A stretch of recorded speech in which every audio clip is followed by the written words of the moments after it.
A Delivey admitiu a Étala que a forma de desvio era difícil, pois cada vez que tentava separar a zona da alma do corpo, sentia como se a sua consciência também estivesse a partir. Étala explicou que isso era inevitável, pois a zona da alma de Chiron era do tipo convergente, seguindo a lógica natural e não sendo compatível com a forma de desvio, que exigia manipulação artificial. Quando questionado sobre as outras formas, Chiron afirmou com confiança que não tinha problemas com elas. Ao ouvir isso, Étala imediatamente sugeriu que Chiron demonstrasse isso na zona da imagem. Chiron ficou atordoado com a proposta repentina, hesitando e perguntando se teria de fazer isso agora mesmo. Percebendo a sua hesitação, Étala disse que, se ele não estivesse nas melhores condições, poderia fazê-lo da próxima vez. No fundo, ela queria que os outros alunos testemunhassem a capacidade de Chiron, pois ele era o único na classe 7 que conseguia executar as 4 formas. Ela recordou que Chiron tinha muita vontade de usar a zona da imagem desde o primeiro dia e perguntou-se se ele estaria a hesitar por causa dos outros alunos. Contudo, ela acreditava que aqueles que confiam em si mesmos não seriam afetados por tais coisas, mesmo que estivessem numa idade em que as emoções são bastante sensíveis. Chiron falou com um olhar determinado, declarando que tentaria mais uma vez e esperava receber uma avaliação. Suas palavras foram imediatamente recebidas com escárnio pelos aprendizes da classe 7. Eles acreditavam que Chiron estava apenas tentando se exibir para a namorada, pois era a única coisa em que ele era bom. Ignorando os sussurros, Chiron avançou para o centro do grande salão. Étala pediu que ele demonstrasse as 4 formas em sequência, pois a transição fluida entre elas era uma das condições para a promoção. Enquanto isso, os aprendizes da classe 4 demonstravam curiosidade, perguntando-se o quanto ele havia progredido. Chiron pensou consigo mesmo que, se tivesse sucesso e fosse promovido mais cedo, poderia resolver a situação atual afastando-se da classe 7. Chiron respirou fundo, concentrou sua mente e começou com a forma defensiva. Uma enorme onda de energia azul explodiu, formando uma barreira sólida que o envolvia. O poder da barreira surpreendeu a todos. Amy não pôde deixar de exclamar que era ainda mais forte do que quando enfrentaram o Mago das Trevas. Outro aprendiz também ficou maravilhado ao perceber que a forma defensiva de Chiron tinha 144 faces e era de um nível superior. Os aprendizes observavam em silêncio. Um deles exclamou que, com uma zona mental tão poderosa, não seria exagero dizer que Chiron estava armado até aos dentes. Dentro da zona de imagem, Chiron mudava continuamente as formas de maneira rápida. Étala observava, reconhecendo em silêncio que Chiron tinha uma base muito boa, podendo até transformar formas mais rápido que um aprendiz do 6º ano. Ela acreditava que não haveria problema em promovê-lo para uma classe superior. Após completar as demonstrações, Chiron declarou que executaria a forma final, a forma mutável. Ele admitiu a Étala que nunca havia tido sucesso, então mostrar isso era um pouco um fardo. Contudo, para obter feedback da professora, ele precisava mostrar a ela até mesmo seus fracassos. Enquanto isso, os aprendizes do 5º ano também estavam observando o teste. Eles conversavam animadamente ao perceberem que Chiron pretendia realizar a forma mutável. Um aprendiz apontou que essa técnica exigia pelo menos o nível do 5º ano, e os outros não conseguiam esconder seu ceticismo. Étala instruiu Chiron em encolher o campo de energia e mover seu ponto focal antes que fosse destruído. Chiron ofegou, percebendo que esse problema era idêntico ao que ele enfrentava no treinamento. Ele conseguia mover o ponto focal quando o campo de energia estava próximo, mas quando se espalhava para longe, sentia como se sua consciência fosse arrastada.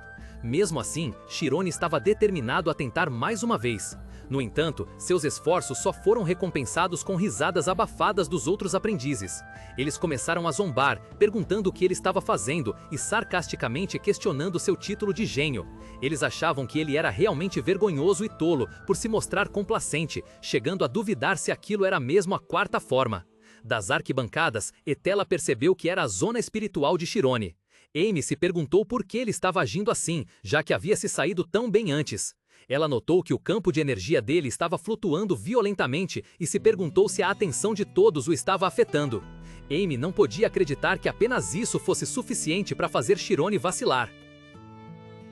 Vendo Chiron pensativo, Amy perguntou preocupada se algo havia acontecido com ele recentemente. A pergunta de Amy fez Chiron mergulhar em pensamentos negativos, perguntando-se por que as pessoas se deleitavam com o fracasso alheio. Ele sentiu como se todos estivessem esperando que ele falhasse.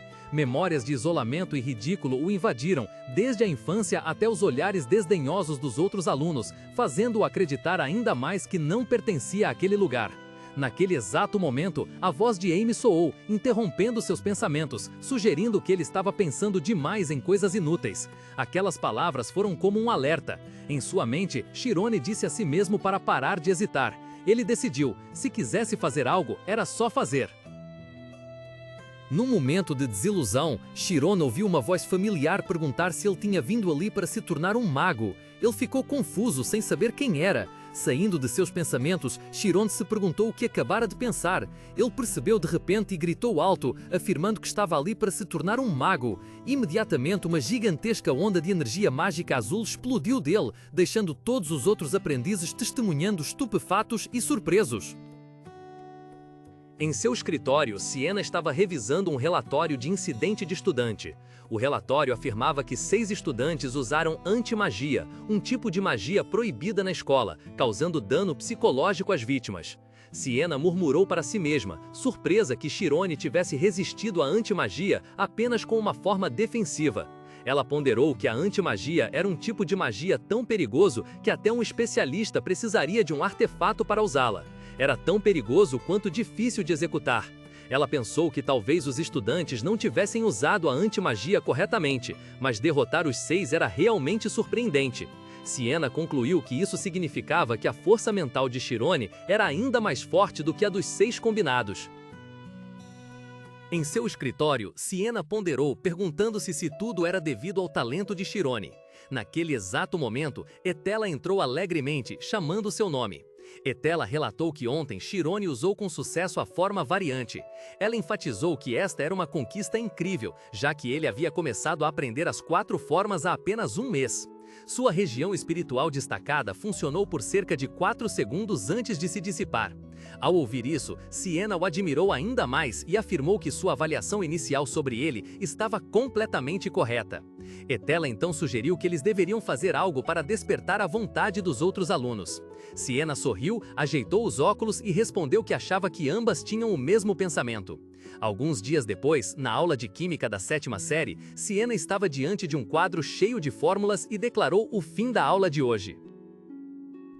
Na grande sala de aula, Siena encerrou a sessão mais cedo devido a um anúncio especial. Ela pediu para Chirone se levantar. Para surpresa de Chirone e de todos os alunos, Siena declarou que ele havia sido promovido à 5ª classe. Ele se juntaria à nova turma a partir da manhã e precisaria se ajustar ao horário. Os outros alunos imediatamente começaram a murmurar e conversar. Ficaram espantados porque Chirone pulou 2 classes de uma vez, algo sem precedentes, já que normalmente leva 2 anos para subir uma classe. Eles perguntavam que família o estava apoiando. Assim que Siena terminou o anúncio e encorajou a todos a se dedicarem mais aos estudos, um aluno se levantou e protestou em voz alta. Ele argumentou que pular 2 classes era extremamente raro e, mais importante, questionou como um aluno que não conhecia nenhum comando mágico poderia ser promovido. Ao ouvir a acusação de que Chirone não sabia magia, Siena pareceu surpresa. No escritório, Siena negou o relato de Maria, dizendo que a professora Etela não havia dito nada disso. Ela se virou para Chirone e perguntou se era verdade. As memórias das provocações dos colegas ecoavam na mente de Chirone, incitando-o a admitir a verdade. Finalmente, Chirone murmurou: "Sim, eu não consigo usar magia alguma." Siena pareceu surpresa, pensando que qualquer um poderia aprender magia básica se tivesse interesse. No entanto, ela rapidamente reafirmou sua posição, argumentando que a 6ª série não tinha um teste de avaliação de magia, então a promoção de Chirone não seria um problema. Ao ouvir isso, outro aluno bateu a mão na mesa e gritou que jamais reconheceria essa decisão. Ele acusou Siena de clara discriminação e a questionou, relembrando a fala dela de que o reino espiritual não era tudo na magia. A onda de oposição à decisão de Siena tornou-se cada vez mais intensa. Os alunos começaram a questionar abertamente a capacidade de Chirone fora da zona espiritual, declarando que só reconheceriam a promoção se ele pudesse usar qualquer tipo de magia. As reclamações continuaram a acumular-se, desde Chirone não acompanhar as palestras teóricas até a confiança de um aluno de que suas notas poderiam facilmente superar as de Chirone. A tensão atingiu o auge quando um aluno ameaçou exigir uma audiência com o conselho estudantil se Chirone fosse promovido. Percebendo sua falha, Siena parou na frente da turma e admitiu sua imprudência, dizendo que entendia os pensamentos de todos. Ela retirou oficialmente a decisão e prometeu fazer um novo anúncio após uma reunião formal de professores. Depois, sozinha em seu quarto, Siena ponderou sobre o ocorrido.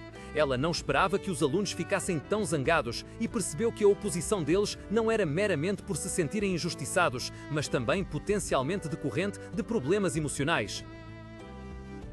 Maria se aproximou timidamente do professor Siena. Percebendo a presença da aluna, Siena perguntou se havia algum problema. Maria respondeu que tinha algo a dizer sobre o incidente que havia ocorrido anteriormente.